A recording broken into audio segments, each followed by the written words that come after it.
Bueno, voy a resolver el ejercicio del análisis de un agua natural ubicada natural que indica, que es 4 por 10 a la menos 4 molar de magnesio más 2 y 6 por 10 a la menos 4 molar de calcio más 2 y 8 por 10 a la menos 4 molar de bicarbonato. Si se quiere ablandar dicha cantidad de agua por el método de Cal y de la sosa, vamos a ver lo que es hidróxido de calcio y carbonato de sodio, para lo cual vamos a emplear metros cúbicos de agua. Para resolver esto vamos a ubicar los tres datos que tenemos, que son 3 A, B y C.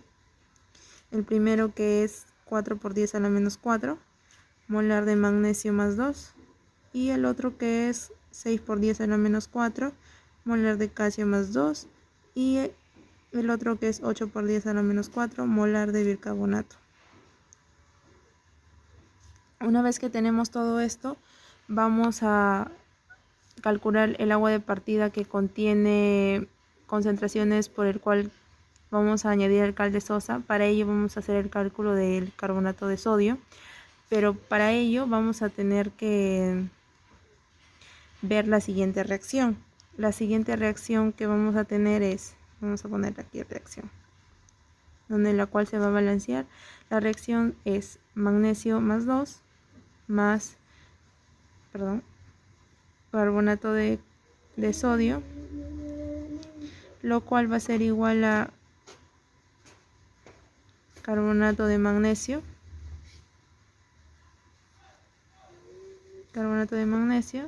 más 2 sodio. Una vez que tenemos dicha reacción, vamos a calcular la adición de sosa. Para hallar dicha reacción, la voy a poner así para que se pueda verificar: adición de sosa, para que me alcance el espacio.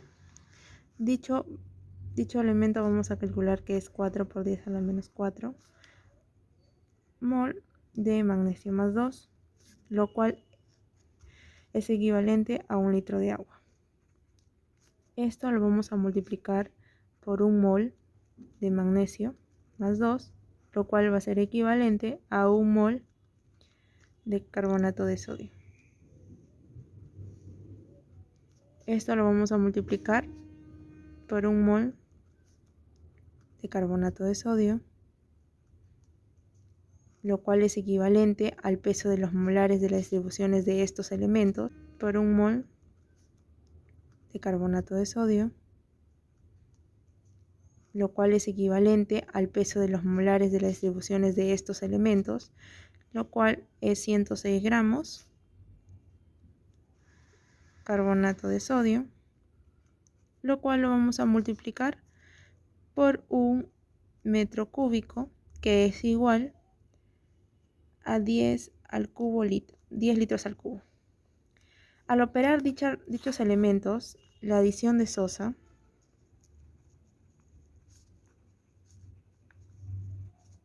nos va a salir 42,4 gramos carbonato de sodio sobre metros cúbicos. Esta es la respuesta.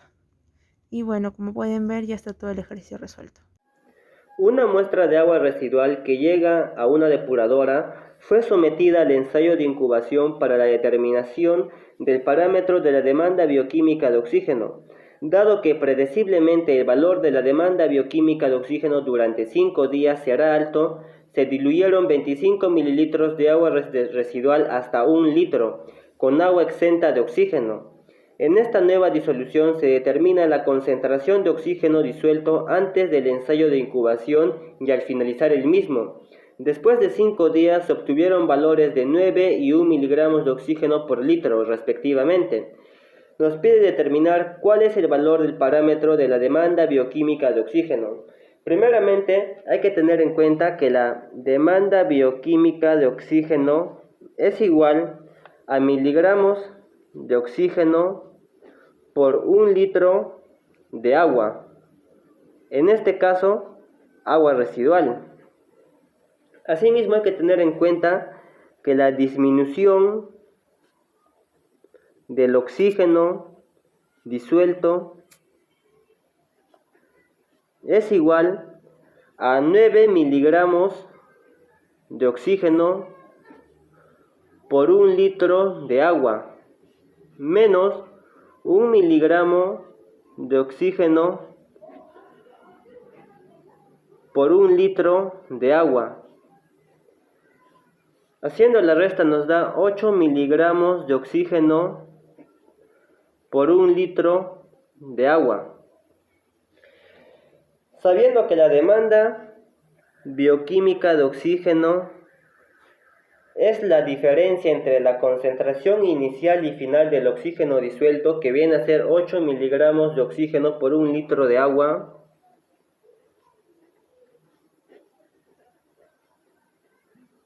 este mismo se multiplica por 1 litro de agua en dilución,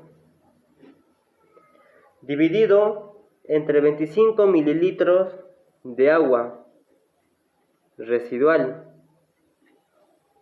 multiplicado por 10 al cubo mililitros de agua residual, dividido entre 1 litro de agua residual. Hay que tener en cuenta que el 8 miligramos de oxígeno es un agua diluida. Simplificamos.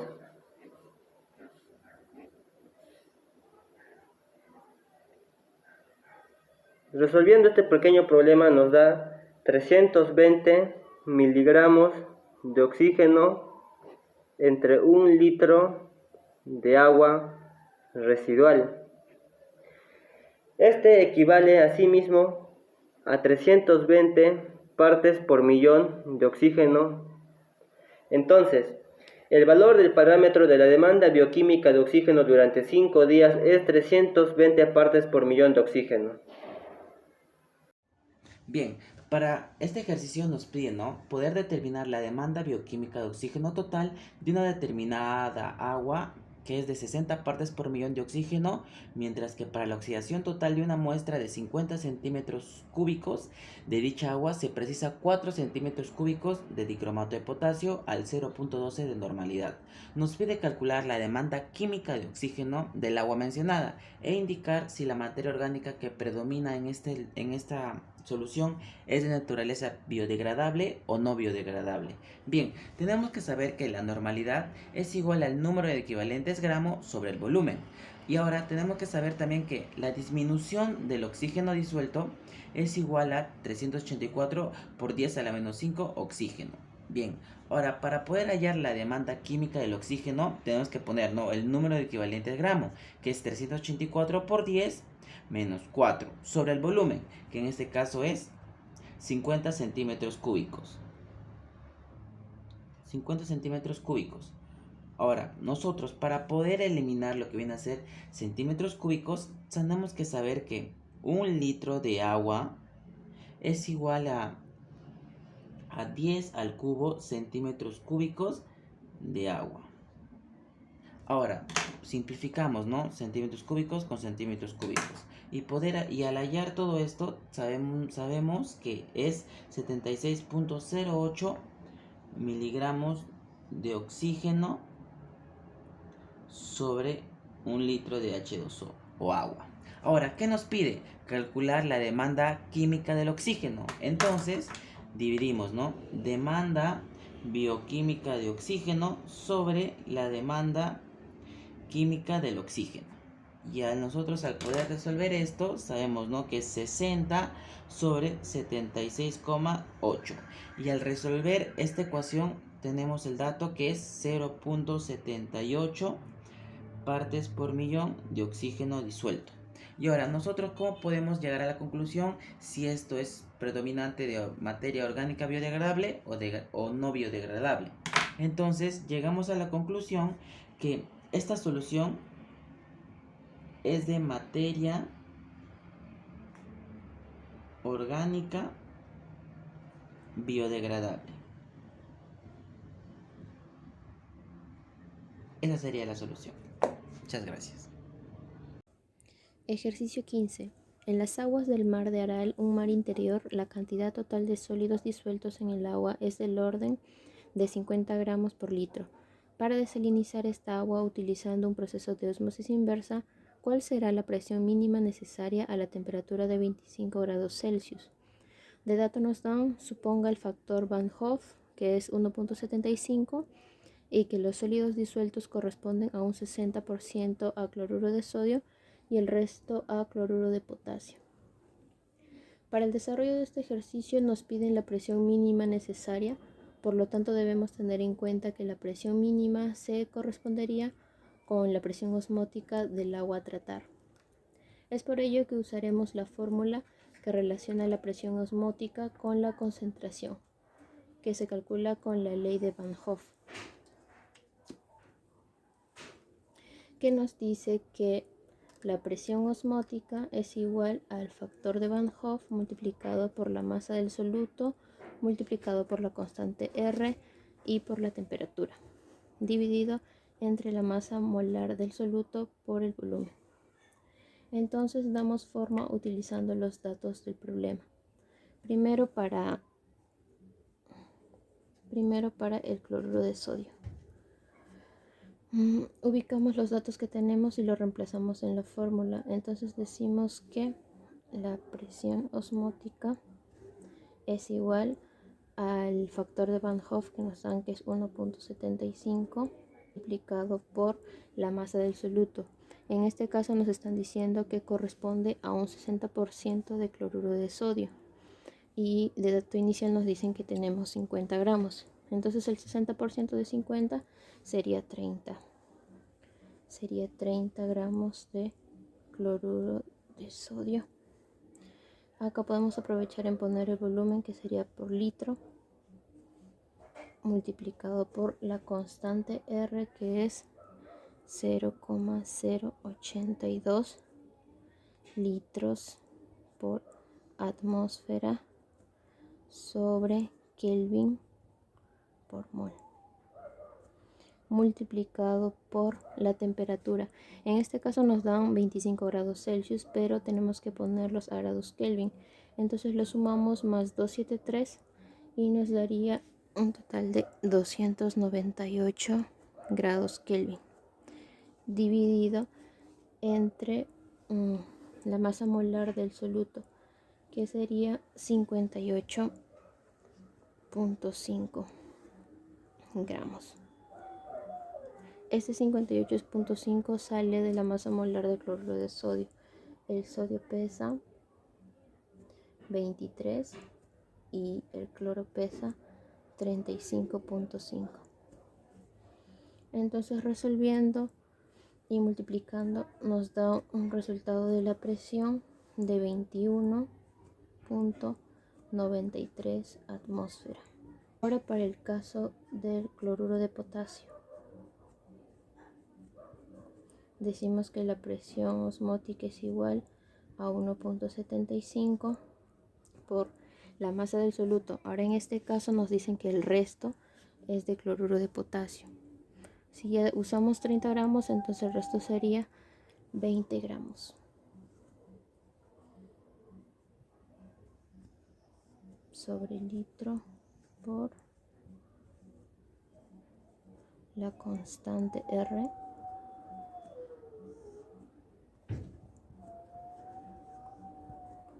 multiplicado por la misma temperatura, 298 Kelvin, dividido entre la masa molar del cloruro de potasio, que en este caso sería 74.5 gramos. Y esto sale de potasio, que pesa 39, y el cloro, que sabemos que pesa 35.5. Resolvemos y nos da que la presión es de 11.48 atmósferas. Entonces sumamos ambas presiones y tendríamos la respuesta a nuestra incógnita. Y decimos que la presión mínima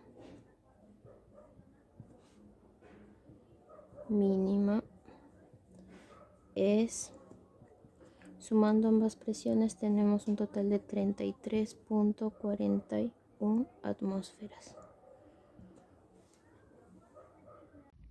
Ok, vamos a empezar haciendo la pregunta número 9, que nos dice: un vagón de cisterna de 60 metros cúbicos acaba de realizar un transporte con etanol, ¿sí?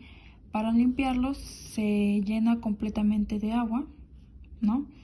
Pero la pregunta que nos plantea es: ¿cómo variará la DBO total del agua?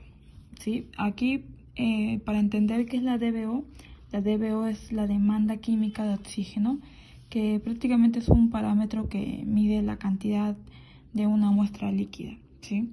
Entonces, nos pregunta nuevamente: ¿cómo variará la DBO total del agua si habían quedado en el fondo del vagón 10 litros de etanol, ¿no? Ahora después nos plantea, ¿no?, que nos supongamos que el etanol puede sufrir oxidación total por degradación biológica con el oxígeno, pues, ¿no?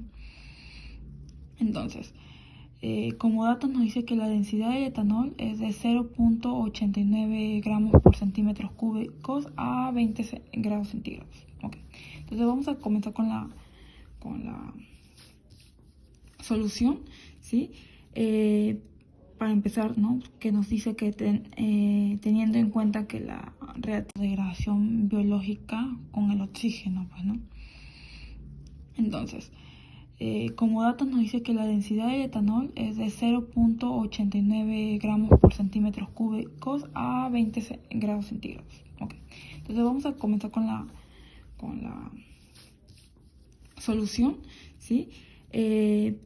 Para empezar, ¿no?, que nos dice que teniendo en cuenta que la reacción de oxidación de metanol, tenemos que calcular el oxígeno que emplea para su descomposición. Entonces, por eso vamos a hacer que en este caso el etanol lo vamos a balancear primero, ¿sí? Para que nos resulte que sea un CO2 más 2 moléculas de agua, ¿sí?, que nos va a dar como resultado. Entonces, el oxígeno consumido por el etanol lo vamos a plantear de esta manera, ¿sí? Nos dicen que 10 litros de etanol, ¿sí?, que es básicamente lo que nos está brindando el dato, por 60 metros cúbicos de agua, que es lo que nos ha dado como dato principal de la cisterna, ¿ya? Entonces, planteamos, ¿no? 10 al cubo por centímetros cúbicos de etanol por un litro del etanol, ¿sí? Para balancear. 0.87 gramos de etanol, ¿sí?, por centímetros cúbicos. Y obviamente centímetros lo colocamos ahí para poder balancear nuevamente. Luego ponemos lo que es un mol del etanol por los 32 gramos de etanol también. Luego colocamos un 1.5 mol de oxígeno y un mol para balancear, un mol de etanol también para balancear acá. Luego lo seguimos descomponiendo el 32 gramos de O2 y un mol. Por último, los 10 al cubo en este caso es peróxido de magnesio, lo que nos resulta por 1 gramo de oxígeno, ¿sí? Todo esto vamos obviamente a simplificarlo, por ejemplo, lo que es litros con litros, centímetros cúbicos con centímetros cúbicos, gramos con gramos, mol. Bueno, esto del mol sí se elimina por completo. Metros cúbicos de agua, ¿no? Entonces, para tener un dato más preciso, lo vamos a descomponer un poco, que nos resultaría prácticamente igual hablarlo en términos de 217.5 peróxido de magnesio sobre 1 litro de agua, ¿no? Este dato básicamente nos brinda como resultado la pregunta que nos planteó el problema, ¿no?, de cómo variará la DBO total del agua, sí habían quedado que el fondo del vagón de 10 litros de etanol, ¿no? Entonces, la DBO total del agua varía en 217.5 PHO de magnesio sobre 1 litro de agua. Esa es la variante.